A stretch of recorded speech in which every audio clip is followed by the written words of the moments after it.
So the Book of Clarence was directed by James Samuels and it stars Lakeith Stanfield, R.J. Seiler, Tiana Taylor, Omar Sy, David Oyelowo, Alfred Woodard, James McAvoy, and it's a story about a man in biblical times, a man named Clarence. He is down on his luck. He's a con artist. He has a lot of debt that's owed. So he decides that he's going to pretend to be a messiah to kind of trick people into basically giving him money, and so that way he can pay off his debt and such. So this was a movie. When I first heard about it, I was kind of intrigued at first because James Samuels previously directed The Harder They Fall, which I thought was a pretty good Western for the last couple of years. And when I saw the trailer for this movie and actually saw what the real plot of the movie was, I'm like, oh, this movie is going to be problematic. This movie is going to be controversial. Some people are going to be extremely offended by it. And I am definitely going to see this movie.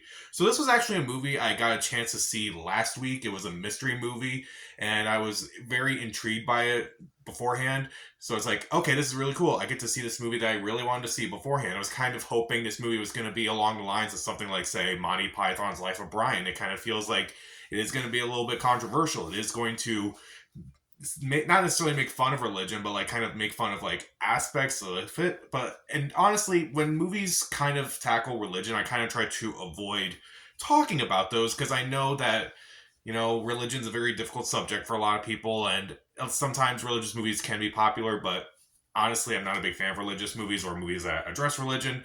But I kind of wanted to talk about this movie because it was one of my most anticipated, and I wanted to kind of get my thoughts on this movie. Because this movie, even though I don't think it's going to do that well, I do think it is going to be thought provoking in a lot of ways. But let's start off with what I do like about this movie. First off, the performances are pretty good. Lakeith Stanfield is usually a standout. He's pretty good in this movie too. He has two roles in this movie, surprisingly, and I thought he did a really good job in both roles. David Oyelowo is pretty good. Nicholas Pinnock is in this movie as well. When you see who he is, he's really good in this movie too. A lot of the actors get their moment to shine at least, so that's really good. Alfred Woodard plays another famous biblical figure, and she has a speech in this movie that is really well done. And I do think that's very well. I do think a lot of the speeches are really well done. A lot of the performances are good, but like some of them kind of stand out more than the others. And admittedly, this movie can be pretty funny. At least for the first acts of this movie, it is pretty funny. It is kind of like that, kind of like the trailer, where it's like maybe it's a little bit more comedic than your typical movie involving biblical figures and such. But it can be very funny. So if you laughed at the trailer, you'll probably laugh at this a little bit too. Meanwhile, I kind of also really like how it does reference other biblical movies in a weird way, where it's like it kind of goes from like how biblical movies in the past were like movies like Ten Commandments, Ben Hur, and then kind of like goes into some more modern stuff. It's like that I kind of got while watching this movie. It's like, okay, that's very interesting. Like there's one moment towards the end of the movie where I was honestly shocked that they were doing something, but I'm like, it kind of goes along with what they were trying to do, like kind of like talking about like what religious movies have kind of become, and I'm like, that's fascinating.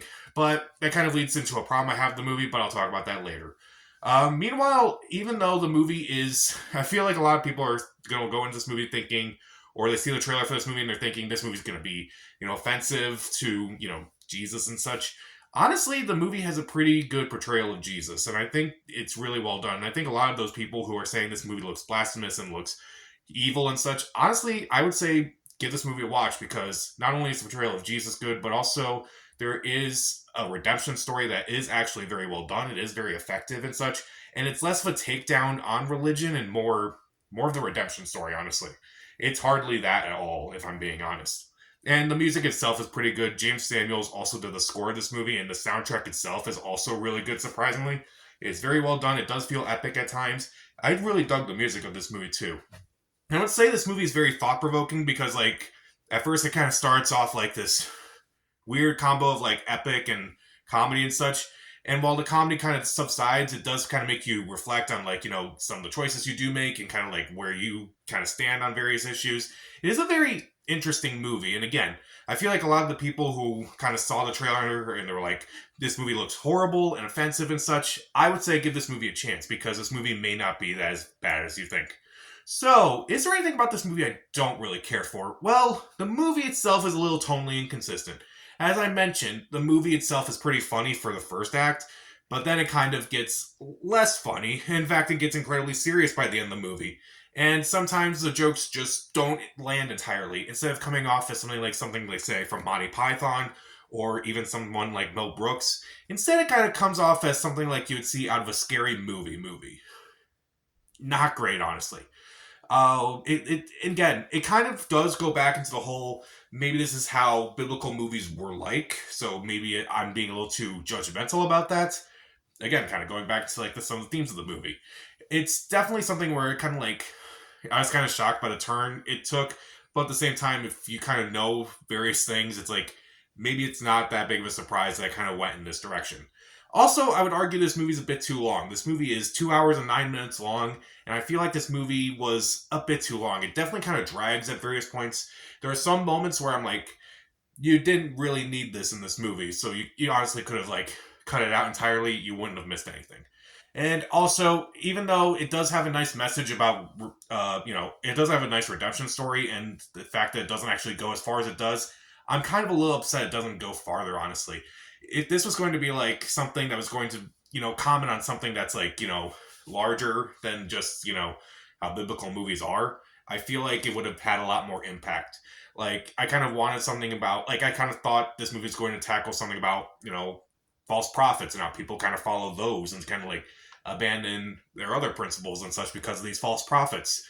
Movie doesn't go that far, unfortunately. I feel like that's kind of just on the wayside, honestly.